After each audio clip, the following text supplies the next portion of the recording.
dia, gente. Então, dando seguimento ao que a gente já tinha conversado para as duas turmas, tá? As aulas que a escola está disponibilizando via videoaula pelo YouTube, elas não vão ser contabilizadas como aula em sala de aula. Então, são 24 aulas no total.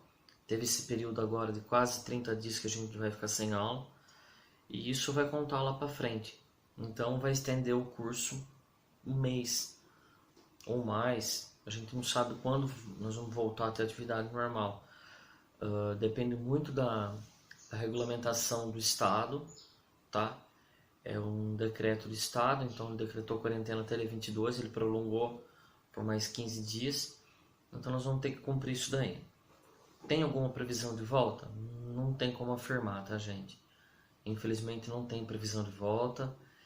A escola está disponibilizando alguns cursos EAD online, está disponibilizando, lógico, EAD online, né? Está disponibilizando as aulas aqui também, essa já é a terceira, tá? Justamente para quê? Para que a gente não tenha esse distanciamento.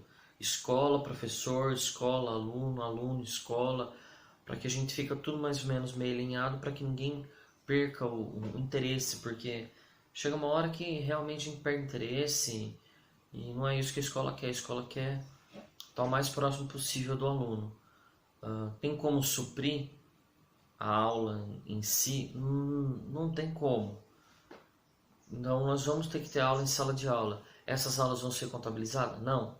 Essas aulas é só para a gente manter esse contato.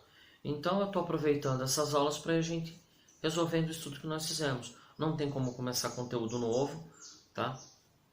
Então nós vamos resolvendo o estudo até onde a gente conseguir. Se de repente der para fazer inteiro, beleza. Se de repente não der, paciência, tá? Mas a gente vai fazendo a correção. Normalmente eu não corrijo o estudo. É mais para direcionar vocês para estudarem. Mas surgiu essa oportunidade, então vamos fazer, por que não? Tá? Então, bom dia, boa tarde ou boa noite. Não sei a hora que vocês vão ter acesso. Alguns estão de quarentena, então realmente não é férias, né? São férias forçadas para quem conseguiu tirar aí alguns dias. Para quem não conseguiu, que está trabalhando, peço que tenham um bom cuidado, uma boa atenção. E fazer o quê? Todos somos afetados por isso, né? Seja com a vida, seja com financeiramente. Então, vamos ter um bom senso aí, vamos fazer tudo que tiver dentro do nosso possível, tá? Então, vamos lá, gente. Eu respondi a questão número 3 e a número 4 eu deixei ali, ó. Qual a função dos músculos e quais os músculos mais encontrados no nosso organismo? Qual a principal função do músculo? Então, vamos lá. A principal função dele é ação e contração. Ação e contração. Para quê? Para que tenha movimento. Então, vamos falar do músculo estriado esquelético, tá? O corpo não se movimentaria se não tivesse o músculo estriado esquelético. Você não mexeria os dedos, o braço, as pernas. Então, a principal função desse tipo de músculo é essa. E do músculo estriado cardíaco? É fazer com que o coração bata, certo? É um músculo específico. Nós só vamos encontrar esse tipo de músculo no coração, certo? Então, a função do músculo estriado cardíaco é uma, do estriado esquelético é a outra. Então, é para dar movimento, para dar amplitude no movimento, para dar sustentação ao sistema esquelético, tá? Ao tecido ósseo. O outro é só bater. Ah, professor, mas é só bater? Só bater. A função do coração é essa. É uma bomba. Ah, mas então, não. Ela é extremamente importante. Parou ali, ó. Tchau, tchau. Somos nós que vamos para a sala de necropsia, certo? Então o que acontece? É extremamente importante. Quais são os mais encontrados? Logicamente que é um estriado esquelético, tá? nós também vamos encontrar o músculo liso, tá? Então ali, estômago, esôfago, vaso, nós vamos encontrar também. E nós vamos encontrar o cardíaco, tá?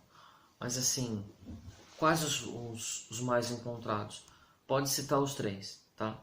Então, estriado esquelético, músculo liso e estriado cardíaco. Ah, mas por que o músculo liso? Gente, se ele está presente nos vasos, as artérias, as veias, ela é um tecido muscular. Então, ela está em toda a corrente sanguínea. Então, se nós formos pegar e de repente ver ao certo aí somar a quantidade em peso, vai ficar próximo do músculo estriado esquelético, tá? Então nós temos bastante as três formas. Ah, mas o coração só tem no coração, o coração não é muito grande e tal. Não, vale a pena citar, porque ele é muito importante, certo? Vamos lá para a questão número 5. Basicamente, quais os órgãos que compõem o sistema digestório diretamente? Então vamos lá, gente. Ainda na questão número 4, eu deixei aí para vocês a imagem do corpo, a quantidade que ele tem, e deixei a diferença. Essas imagens que eu coloquei são imagens de livro, lógico, mas essas são imagens da disposição da lâmina. E aí o que acontece? Eles pegam eles fazem um trabalho com parafina no músculo, tá? E eles cortam uma fatia mais fina que uma grossura de papel.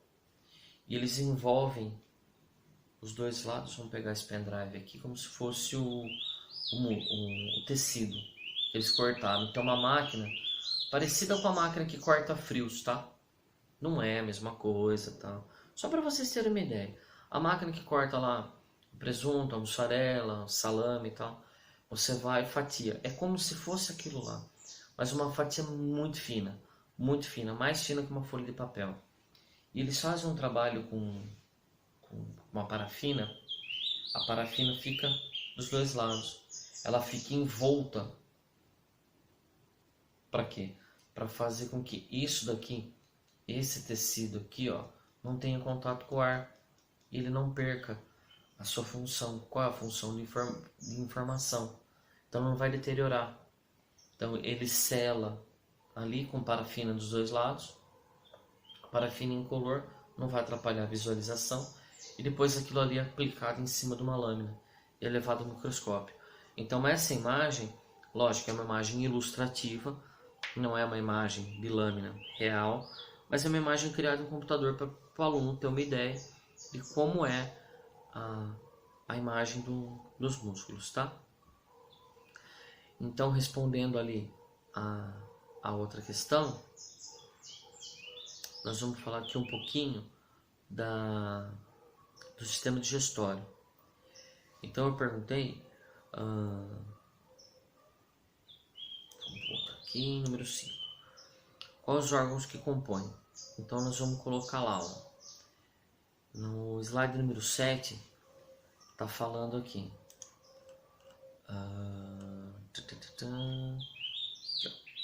Tá na imagem. Boca, glândulas salivares, esôfago.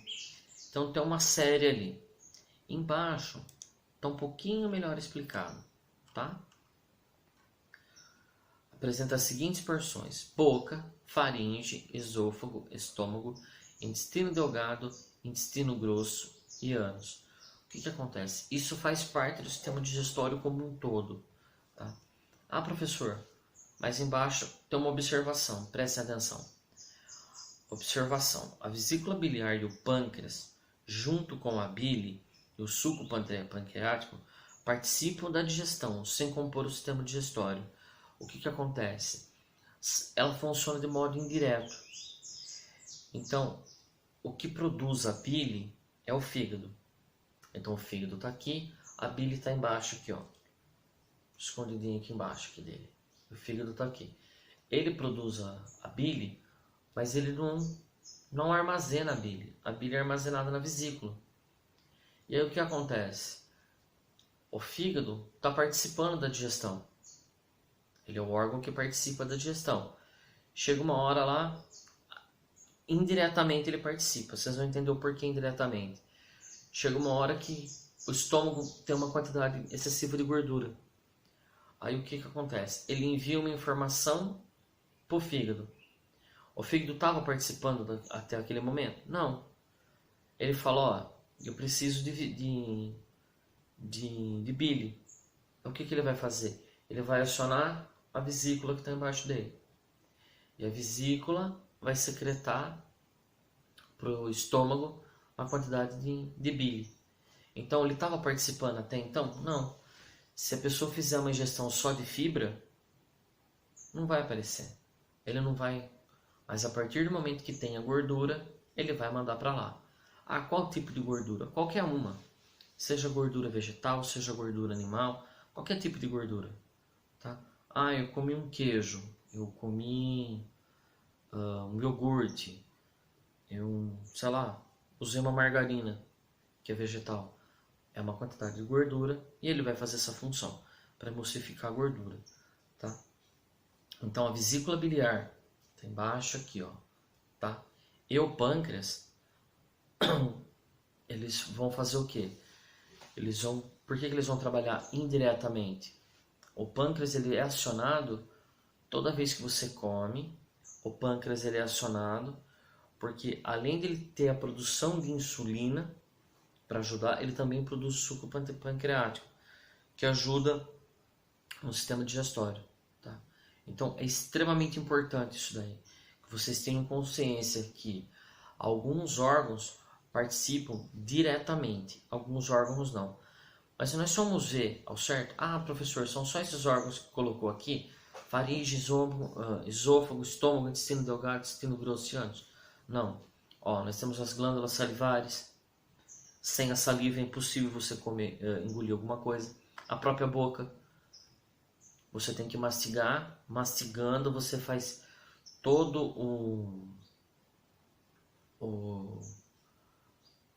como posso dizer, vai transformar aquele alimento sólido em pastoso ou líquido, tá? Então começa ali, boca, faringe, glândulas salivares, estômago, fígado, intestino delgado, intestino grosso e reto.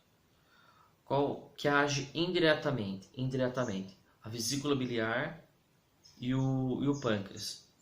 Então, a resposta que eu gostaria que vocês dessem é essa: boca, faringe, glândulas salivares, esôfago, fígado, estômago, intestino delgado, intestino grosso e o reto, que no caso seria o ânus, tá? E depois, indiretamente, o pâncreas e a vesícula biliar, tá bom? Como foi explicado em sala de aula, isso é questão número 6, tá? O sistema respiratório tem importância fundamental para a homeostasia do organismo, ou seja, manter o corpo em equilíbrio. A palavra homeostasia quer dizer equilíbrio, tá? Sendo assim, é possível afirmar em qual parte do nosso sistema acontece a troca gasosa entre oxigênio e CO2? B.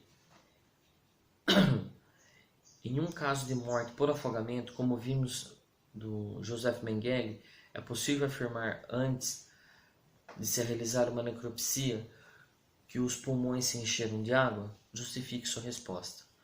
Então vamos lá, gente. O sistema respiratório é extremamente importante. Se não tiver oxigênio, não tem vida, certo? Aí eu perguntei ali aonde acontece a troca gasosa.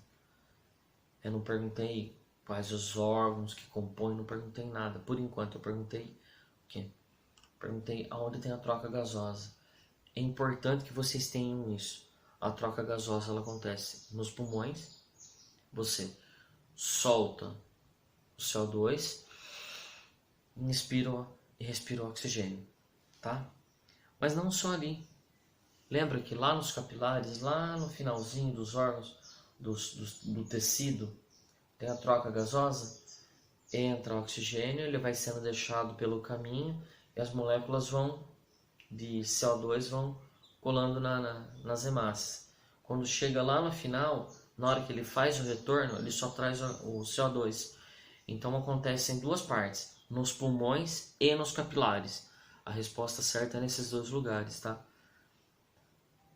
E a outra pergunta, a 6 ainda, dando prosseguimento aqui a B. Em um caso de morte por afogamento, como vimos do Mengele, é possível afirmar que o pulmão se encheu de água? Gente, o que acontece? Aí nós vamos entrar numa das últimas aulas nossas. Nós falamos sobre ética. Isso para a segunda turma, tá? Para a turma de sábado. É possível afirmar? Não.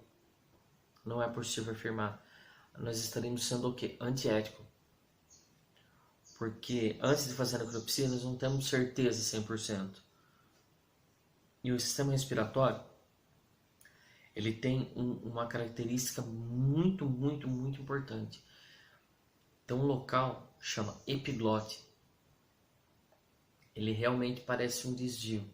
É ele que direciona o ar para o pulmão e o alimento para o esôfago.